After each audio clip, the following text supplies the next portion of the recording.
Today, over 90% of our transactions are in alternative channels. Only 10% of our customer transactions are actually coming to the branch. And so we'll continue to invest in a structure that makes sure that our customer get that big service support. Mr. Chairman, number 4, to optimize the bank's huge investment in delivery channels. I think that's very critical. Successfully implement a customer-centric model. Mr. Chairman, we have 8.2 million customers. When McKinsey came, they challenged us on one thing. CoBank, you have 8.2 million customers. And they are there and they are your customers and they are in your books. But most of these customers have 1 or 2 products. They challenged us on the power of being able to go to those customers and sell a 3rd, a 4th, and a 5th product to those customers. What am I saying? You're here, you are the shareholder of this bank, you have a savings account. Why can't you take a credit card? Why can't you go to Kingdom Securities and have a service from Kingdom Securities on stockbroking? Why can't you buy foreign currency from CoBank? That is a critical focus that Lady Alona, our Director, Corporate and Institutional Banking, Vincent Manangu in Cooperatives, another Mushangi in Retail Banking. That are very critical issues that we are focusing ourselves on this year in terms of saying the customer base is with us. What more can we do to make sure that we get more products and more revenue out of the same customers who are with us? Mr. Chairman, we successfully implemented a shared services hub, and we looked for various services across the branch network for cost optimization, and we formed a shared services center that is today headed by Charles Wachika as the Director of Shared Services. And by us putting all those back office in a centralized area, we were able to see huge cost savings. And now we are challenging Charles Wachika and the team to look at new opportunities of being able to do more on that area in terms of being able to reduce our operating expenses, being able to invest more in terms of technology, and also making sure that our channels are up 98% and making sure that all other processes like loan origination, credit process, and Anthony Buru, the Director of Credit Management, were able to do more in terms of that process. Number 7, risk management has been a very critical issue for us, and we have strengthened that issue. We have Edgar Modawiro there as our Chief Risk Officer, and he has done a great job in terms of risk management, and we will continue to focus on that. That is a very critical area because you have seen anti-money laundering and KYC have become, cybersecurity have become very critical issues in the market today. The newest department, Mr. Chairman, in the bank is actually a transaction monitoring unit. In the bank today, we have a team that are with the screens, and on 24 hours, 7 days a week, they are monitoring the customer transactions, finding out if there is anything. If they see an account getting multiple transactions and you are not an account which is receiving bill payments, then we are very quickly alert to be able to see what is happening there. Because cyber security, I think we have all seen it in the media, what is happening, a lot of dirty money going around. And so, Mr. Chairman, what I want to assure our shareholders here is that we have had extremely critical focus on all those issues because we have a big name as a CoBank to protect, and we don't want to be caught up in anything that would download or erode the good name, Mr. Chairman, we have built over many years as a bank. Number 8, Mr. Chairman, is to improve on overall cost efficiency of the bank. I think we've done very well, Mr. Chairman. When we started this journey, our cost-income ratio was 64%, and we've been able to reduce this to 52% by December 2018. But still, we are challenging Sam Bilech, the Director, HR and Admin, to continue to look at this area and to look at areas we need to do more. We have even now digitized the procurement system, what we call the ERP system, and we are looking into more gains in the years to come. Number 9, to be the employer of choice by attracting and retaining most competent talent.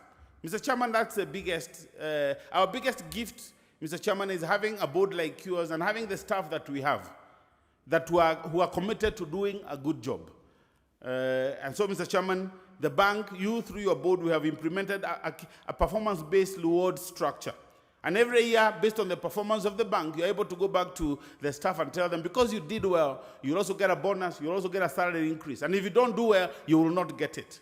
Mr. Chairman, that has worked well for this institution, and there is differentiated reward systems for staff just based strictly on the performance of the bank.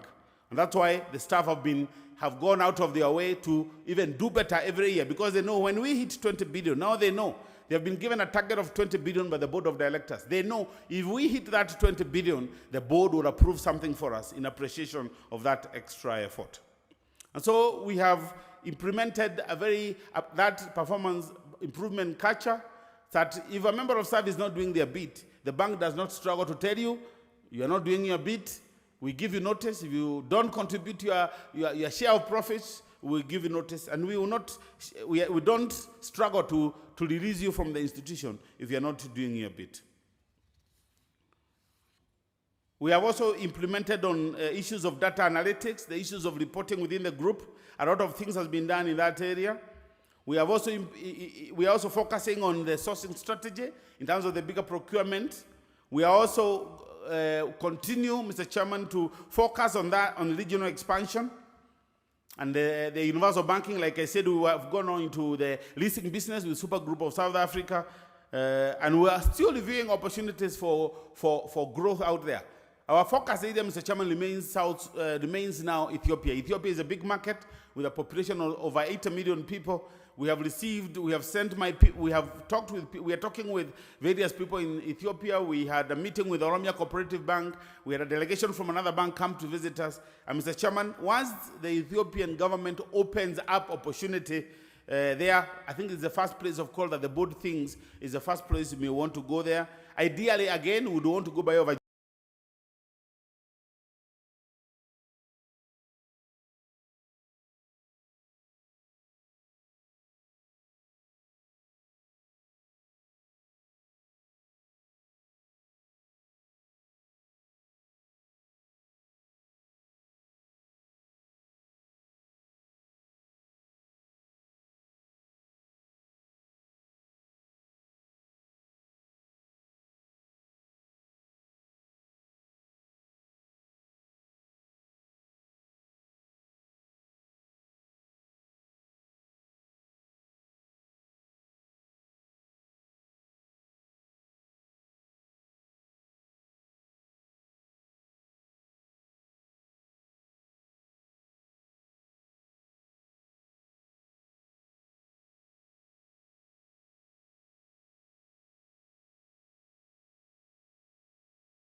and that's